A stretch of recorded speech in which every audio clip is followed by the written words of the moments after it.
High, মনে করো তুমি এখন পরীক্ষার হলে ইংলিশ পরীক্ষা দিচ্ছ, ফার্স্ট পেপার অথবা সেকেন্ড পেপার।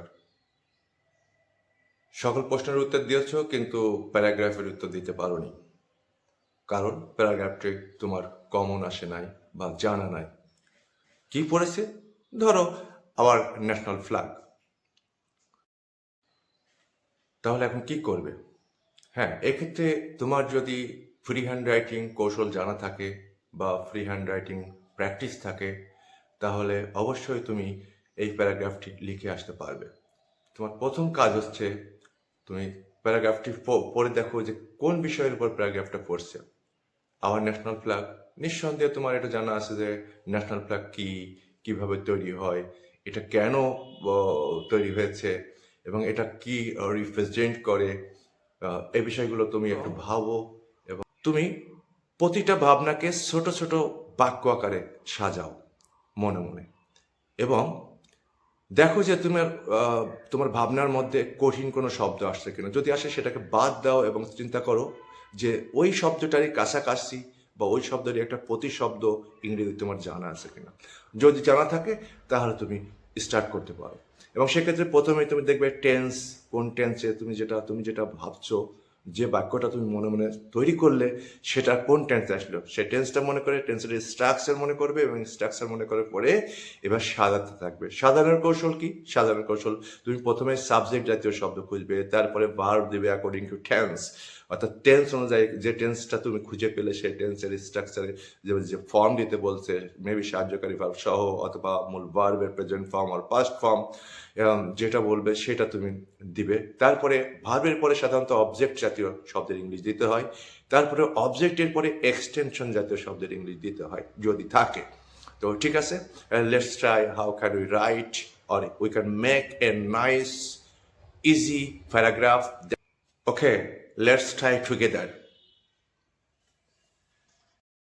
হ্যাঁ, প্রথমে আমরা একটি ভূমিকামূলক বাক্য ভাবতে পারি, যেমন জাতীয় পতাকা হয় একটি দেশের স্বাধীনতার প্রতীক। হ্যাঁ, প্রথমে আমরা এই সেন্টেন্সের টেন্স খুঁজে বের করার চেষ্টা করব। সাধারণত কোনো সেন্টেন্সে সরাসরি শুধু হয় থাকে অথবা কোনো ভার্বই থাকে না, উচ্চ থাকে এবং বর্তমান সেন্স হয় বা সাধারণ বক্তব্য বোঝায়, তারপরে সেটা সাধারণত প্রেজেন্ট ইন্ডিপেন্ডেন্ট টেন্স হয়।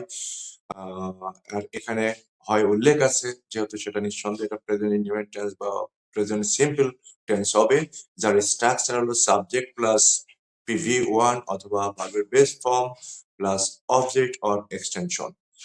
তাহলে আমরা প্রথমে সাবজেক্টকে খুঁজবো। এখানে সাবজেক্ট হয় জাতীয় পতাকা। আসলে সাবজেক্ট খুঁজতে হলে যদি ভার্ব থাকে তাহলে সরাসরি ভার্ব থাকলে সেখানে কে কারা কিতে প্রশ্ন করলে যে শব্দ পাওয়া যাবে সেটাই আছে ওই সেন্টেন্সের সাবজেক্ট।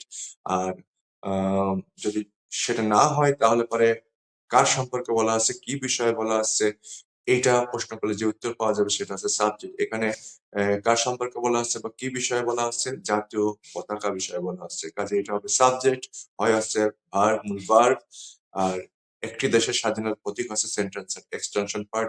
এখানে প্রথমে ইংলিশ দেব এ ন্যাশনাল ফ্ল্যাগ, হয় ইংলিশ হচ্ছে এখানে ইজ, থার্ড পার্সন সিঙ্গুলার ক্ষেত্রে ইজ হয়, সেকেন্ড পার্সন হলে পরে আর হয় এবং ফার্স্ট পার্সন এম, এবং সিঙ্গুলার হলে এম এবং প্লুরাল হলে আর, অর্থাৎ আর পরে এম, ইউর পরে আর, ইউ এর পরে আর, হি সি যে কোনো নাম থার্ড পার্সন সিঙ্গুলার পরে ইজ এবং প্লুরাল ক্ষেত্রে আর।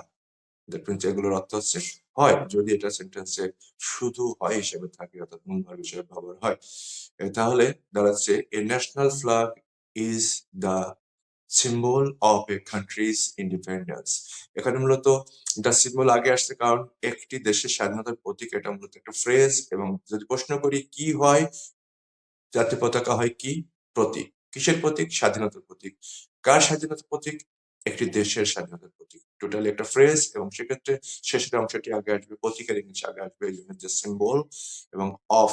বাংলায় নাউনের সঙ্গে র এর আসলে সাধারণত অফ দিতে হয়, আর সেক্ষেত্রে অফ এ কান্ট্রিজ ইন্ডিপেন্ডেন্স। তাহলে ফাইনালি দাঁড়ালো a national flag is the symbol of a country's independence.